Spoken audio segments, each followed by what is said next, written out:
Hey hello to everyone, this is Avid academy. अभी तक हम लोगों ने ये देखा कि रेवोल्यूशनरी एक्टिविटीज क्यों भारत में पनपने लगी आफ्टर 1905।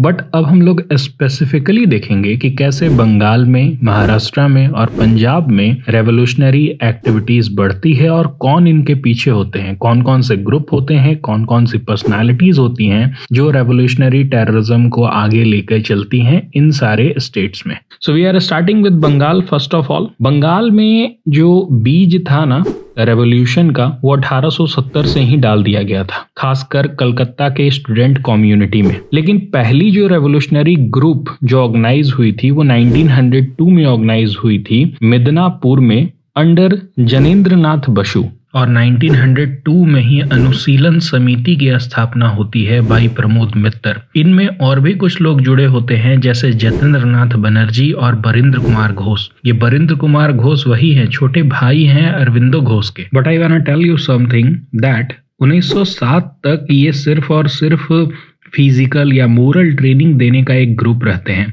ये लोगों को प्रेरित करते हैं, लोगों को जागरूक करते हैं कि ब्रिटिश राज जो है वो कितना खराब है और किस तरह से हम उनसे लड़ सकते हैं। लेकिन अभी तक इन लोगों ने कोई भी ऐसा असैसिनेशन अटेम्प्ट, मर्डर, ये सब स्टार्ट नहीं किया है ब्रिटिशर्स के खिलाफ। वो तो स्टार्ट होगा 1907 के बाद, उसको थोड़ा देखते हैं। अप्रैल 1906 में ही अनुशीलन समिति के अंदर ही एक साप्ताहिक की शुरुआत की जाती है जिसका नाम रखा जाता है युगांतर। युगांतर ने कुछ एबॉर्टिव एक्शंस किए, यानी कि कुछ अनसक्सेसफुल अटेम्प्ट किए अगेंस्ट द ब्रिटिशर्स। लेकिन 1907 में उन्होंने प्लान बनाया कि नहीं, अब मारते हैं। किसको? वेस्ट बंगाल के लेफ्टिनेंट गवर्नर फुलर को। हालांकि वो लेफ्टिनेंट गवर्नर फुलर को मारने में असफल रहे, लेकिन फिर भी यहाँ पर ये देखने को मिला कि अब ये लोग अटेम्प्ट करेंगे किसी ना किसी ब्रिटिश ऑफिशियल को मारने के लिए। इसी में 1908 में प्रफुल्ल चक्की और खुदीराम बोस क्या करते हैं, बम फेंक देते हैं एक कैरेज में,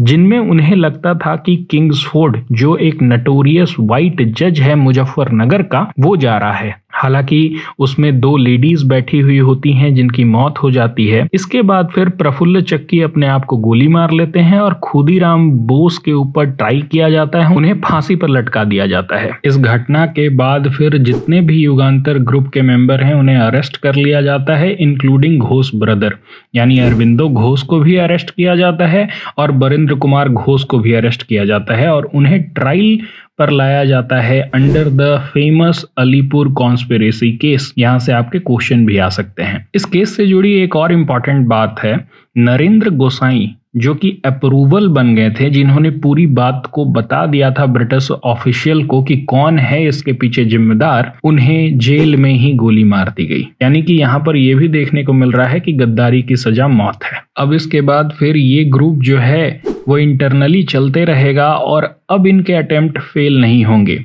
1909 में एक पब्लिक प्रोसिक्यूटर को गोली मार दी जाएगी कलकत्ता में। फरवरी 1910 में डीएसपी जो होते हैं पुलिस के, उन्हें भी गोली मार दी जाएगी जब वो कलकत्ता हाई कोर्ट से बाहर निकल रहे होते हैं। अब ये छोटे मोटे ऑफिशियल्स को मारने में मन नहीं लग रहा था इन क्रांतिकारियों को, इनका मन था कुछ बड़ा करने का, और बड़ा करने की किसी में कैपेबिलिटी थी ना, तो वो थे रास बिहारी बोस। रास बिहारी बोस और सचिन सन्याल ने क्या किया, एक बॉम्ब अटैक को ऑर्गेनाइज किया ऑन वाइसरॉय हार्डिंज।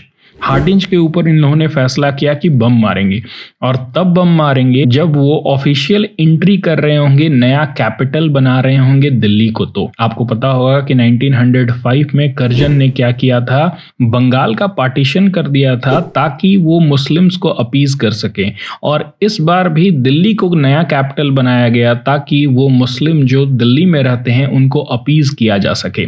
और यहीं पर वो जब कैपिटल में एंट्री कर रहे थे तो उनके ऊपर बम फेंका जाता है। हालांकि हार्डिंज बच जाते हैं, उन्हें सिर्फ चोट आती है, उनको और उनकी वाइफ को चोट आती है, लेकिन जिस हाथी से वो आ रहे होते हैं उसके महावत की मौत हो जाती है, बम सीधे उसी के ऊपर गिरती है। थोड़ा सा से हार्डिंज बच गया। तो आप समझ सकते हैं कि जो बीज है ना रेवोल्यूशन का, वो बंगाल में बो दिया गया है। अब वो महाराष्ट्र, पंजाब, पूरे देश में फैलेगा। इसमें एक और बात को ध्यान में रखना है कि न्यूज़पेपर का रोल बहुत बड़ा है। न्यूज़पेपर जैसे संध्या, युगांतर, महाराष्ट्र में एक न्यूज़पेपर हुआ करता था काल, ये सब एडवोकेट कर रहे हैं, ये सब बोल रहे हैं कि आप रेवोल्यूशन करिए, आप क्रांति करिए इन ब्रिटिशर्स के खिलाफ। युगांतर की 2 लाइन जो है वो मुझे काफी पसंद है। उसमें युगांतर लिखता है कि 30 करोड़ लोग जब अपने 60 करोड़ हाथ उठा लेंगे तो उसी दिन हम ये ऑपरेशन ब्रिटिशर्स के खिलाफ जीत सकते हैं।